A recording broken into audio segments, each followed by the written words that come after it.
अस्सलाम वालेकुम व्यूवर्स, कैसे हैं आप लोग। मैं प्रोफेसर जाम खालिद हुसैन आपसे मुखातिब हूँ। आज हमने एमएससी ज़ूलॉजी सेकंड सेमेस्टर के subject physiology of coordination and animal behaviour से कुछ टॉपिक डिस्कस करना है। तो इससे पहले कि हम आज का लेक्चर स्टार्ट करें, आपसे रिक्वेस्ट की जाती है कि आपने मेरे चैनल को सब्सक्राइब करना है और बेल आइकॉन को प्रेस कर देना है ताकि आने वाले लेक्चर्स का नोटिफिकेशन मिल सके। और इसके साथ ही आपने मेरी तमाम वीडियोस को लाइक और शेयर करना है। इस वीडियो में हमने जो टॉपिक डिस्कस करना है वो है जी mechanism by which an action potential causes transmitter release from the presynaptic terminal. The role of calcium ions. The membrane of presynaptic terminal is called the presynaptic membrane. जो membrane है presynaptic terminal की उसे हम presynaptic membrane कहेंगे. It contain large number of voltage gated calcium channel. इसमें बहुत ज़्यादा voltage gated calcium channels होती हैं. When an action potential depolarize the presynaptic membrane, जब action potential presynaptic membrane को depolarize करता है, these calcium ion open and allow large number of calcium ion to flow into the terminal. तो फिर ये calcium ion channel जो है ये open हो जाती हैं और बहुत ज़्यादा calcium ion inside of the terminal आ जाते हैं. The quantity of transmitter substance that is then released from the terminal into the synaptic cleft is directly related to the number of calcium ion that enters. Transmitter substance जो कि synaptic cleft में release होती है उसकी मिकदार directly relate कर रही है number of calcium ion that are being entering terminal. The precise mechanism by which the calcium ion cause this release is not known, but it is believed to be the following. कहता है exact mechanism का तो पता नहीं है कि ये कैसे हो रहा है, बट जो एक पॉसिबल मैकेनिज्म यूं कह लें है वो ये फॉलोइंग है. When the calcium ion enter the presynaptic terminal, जैसे ही कैल्शियम आयन प्रीसाइनेप्टिक टर्मिनल में एंटर होते हैं, it is believe that they bind with special protein molecule on the inside surface of the presynaptic membrane called release site. जैसे ही ये calcium ion presynaptic membrane presynaptic terminal के अंदर आते हैं तो ये प्रीसाइनेप्टिक मेम्ब्रेन की इनसाइड पे लगे हुए प्रोटीन मॉलिक्यूल जिन्हें हम रिलीज साइट्स कहते हैं वहां पे अटैच हो जाते हैं. This binding in turn causes the release site to open through the membrane.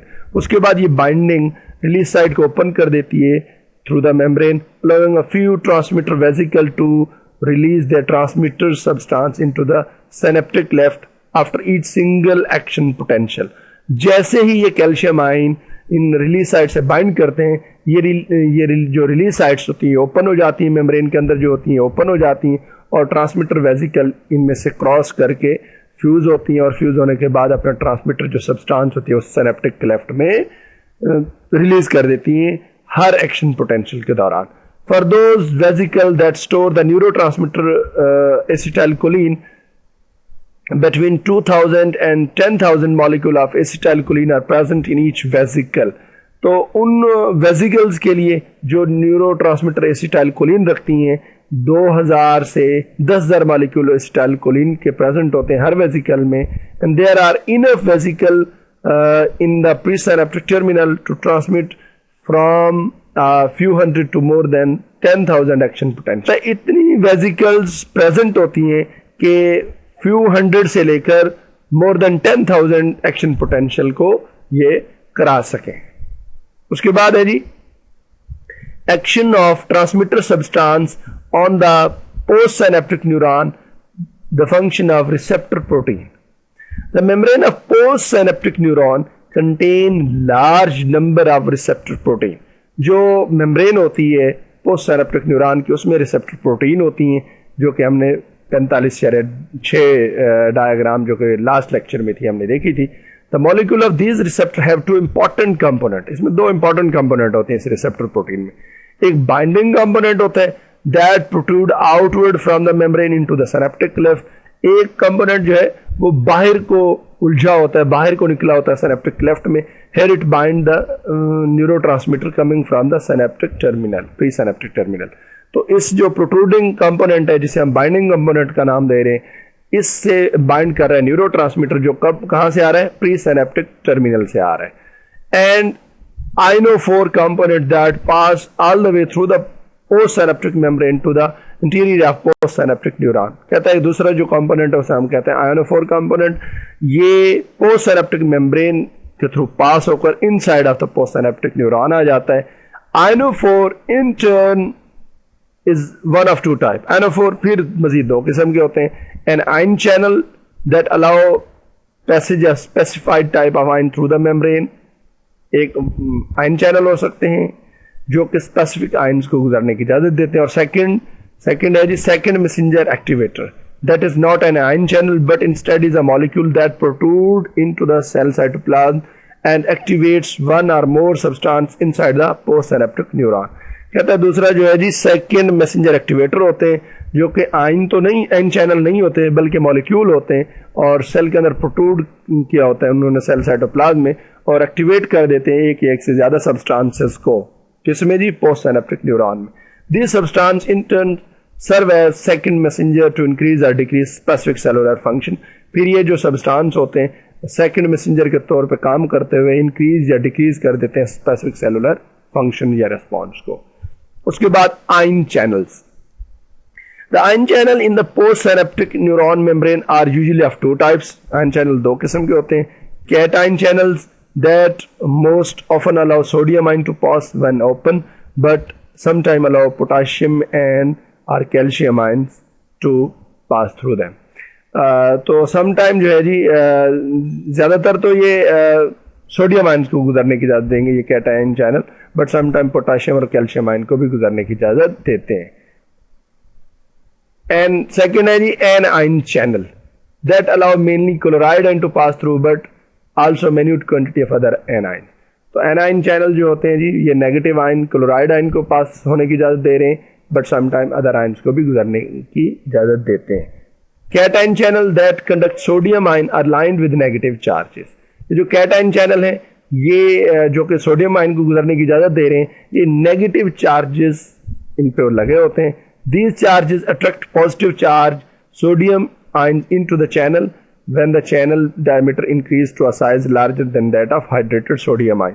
तो जब इन चैनल का साइज हाइड्रेटेड सोडियम आयन से ज्यादा हो जाता है साइज, यानी सोडियम आयन के सोडियम आयन से ज्यादा इनका आयन चैनल का साइज हो जाता है, उस वक्त ये इनके ऊपर जो नेगेटिव चार्जेस लगे हुए हैं ये सोडियम आयन को अट्रैक्ट करके अंदर लाते हैं और फिर गुजार देते हैं इस चैनल के थ्रू।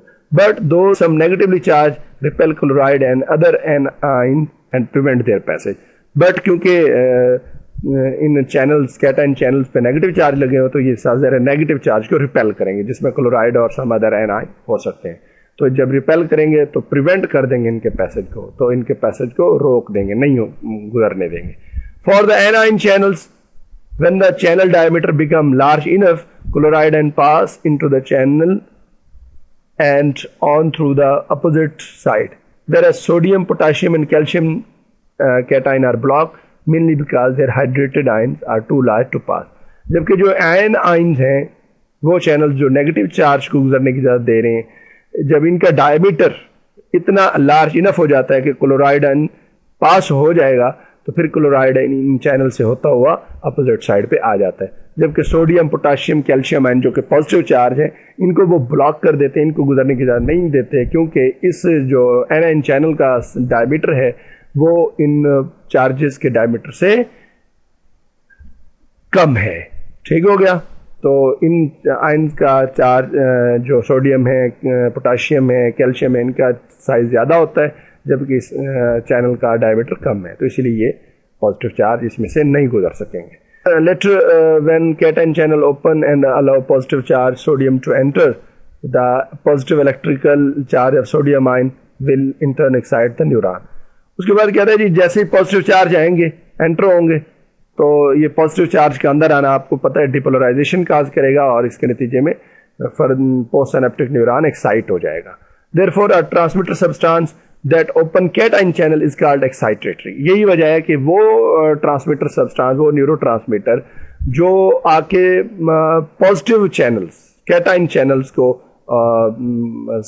एक्साइट कर रहा है, उनको ओपन करा रहा है, उस हम न्यूरोट्रांसमीटर को कहते हैं एक्साइटेटरी ट्रांसमीटर.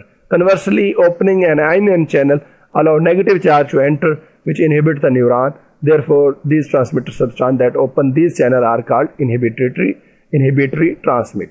वो ट्रांसमीटर सब्सटेंस जो नेगेटिव इलेक्ट्रिकल चार्ज रखने वाली चैनल्स को ओपन करते हैं, तो सबसे ज़्यादा नेगेटिव चार्ज एंटर होगा न्यूरॉन में, और आपको पता है नेगेटिव चार्ज अंदर आएगा कोई फ़ायदा नहीं है, बल्कि वो मज़ीद डिपोलराइजेशन को मज़ीद पुख्ता कर देगा, मज़ीद डिपोलराइजेशन को डीप कर देगा.